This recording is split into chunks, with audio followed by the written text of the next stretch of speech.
ఈరోజు దేవుని మాట యెషయా గ్రంథము 11వ అధ్యాయం 1 వచనం 2వ వచనం. యెషయా మొద్దు నుండి చిగురు పుట్టును, వాని వేరుల నుండి అంకురం ఎదిగి ఫలించును. యెహోవా ఆత్మ జ్ఞాన వివేకములకు ఆధారమగు ఆత్మ, ఆలోచన బలములకు ఆధారమగు ఆత్మ. తెలివిని యెహోవా ఎడల భయభక్తులను పుట్టించు ఆత్మ అతని మీద నిలుచును. యెహోవా భయం అతనికి ఇంపైన సువాసనగా ఉండును. ప్రియమైన దేవుని మాట వింటున్న వాళ్ళారా, యెషయా గ్రంథం 11వ అధ్యాయం 1, 2 వచనాల ప్రకారము దేవుడు చెప్తున్న మాటలు ఇవి. యెషయా మొద్దు నుండి చిగురు పుట్టును. యెషయా దేవుని యొక్క నీడలో, దేవుని యొక్క ప్రాకారపు లోపల ఉన్నవారికి ఏం జరుగుతుందంట? ఆ మొద్దు నుండి చిగురు పుట్టే అనుభవాలు. మనం దేవుళ్ళో ఉన్నాము, దేవుని యొక్క మాటలు వింటున్నాము, దేవుని కృపను పొందుకున్న మనకు చిగురు పెట్టే జీవితాన్ని దేవుడు అనుగ్రహించే దేవుడుగా ఉన్నాడు. వాని వేరుల నుండి అంకురం ఎదిగి ఫలించును. వాని వేరుల నుండి అంకురం అంటే ఏంటి? చిగురు, అది ఫలించి వృద్ధి పొందే అనుభవం.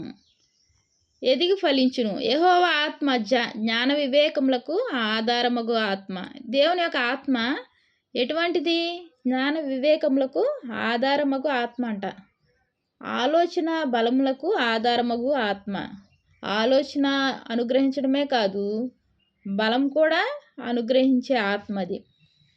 తెలివిని యెహోవా ఎడల భయభక్తులు పుట్టించే ఆత్మ అతని మీద నిలుచును. ఎవరి మీద నిలుస్తుంది? దేవునిలో ఉన్న వారి మీద నిలుస్తుంది.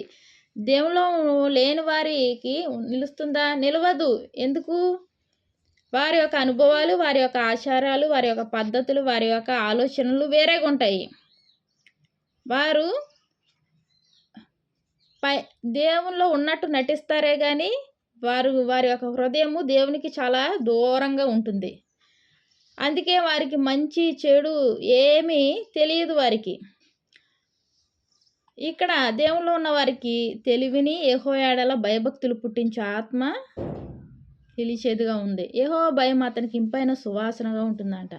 దేవుని యొక్క భయము ఎప్పుడైతే మనలో కలుగుతుందో అది ఇంపైన సువాసనగా ఉంటుంది. ఇంపైన సువాసనను దేవుడు ఇష్టపడే దేవుడుగా ఉన్నాడు.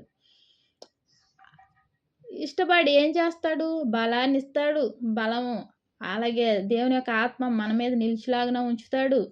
ఆలోచన కలిగించే ఆత్మనిస్తాడు. అదే రీతిగా దేవుని యందు భయభక్తులు పుట్టించే ఆత్మ కూడా ఉంటుంది. దేవుని యందు భయభక్తులు కలిగి ఉండాలంటే అది నీ వశం ఉండదు, నీ వశంలో లేదు, నా వశంలో లేదు. దేవునిలో ఉండి అభివృద్ధి చెందే యొక్క మార్గాన్ని కూడా ఆయనే చూపుతానంటున్నాడు. మరి అటువంటి గొప్ప దేవుని మనము ఏం చేయాలి? వదలకుండా నిత్యము స్తుతిస్తూ ఆరాధిస్తూ ఉండాలి. దేవునికి వందనాలు. ప్రార్థన చేసుకుందాం. మహాప్రేమ గల తండ్రి, కృపగల నాయన, నీకే వందనాలు, స్తోత్రాలయ్యా. ఈ సమయంలో ప్రభు నువ్వు స్పష్టంగా నువ్వు మాట్లాడిన విధానాన్ని బట్టి వందనాలు చెల్లించుకుంటున్నానయ్యా.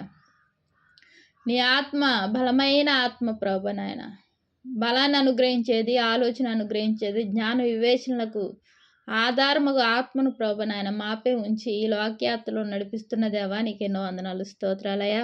వాక్యం వింటున్న ప్రతి ఒక్కరిని ఆశీర్వదించండి, దీవించండి, దీవులతో నింపండి అయ్యా. ప్రతి ఒక్కరి అవసరతను తీర్చండి ప్రభు తండ్రి నాయన. ఏ సమస్యలతో ఇబ్బంది పడుతున్నారో వారి సమస్యలను పూర్తిగా తొలగించి ప్రభు నాయన వారికి తండ్రి క్షేమంతో మేలుతో వారిని నింపండి ప్రభు.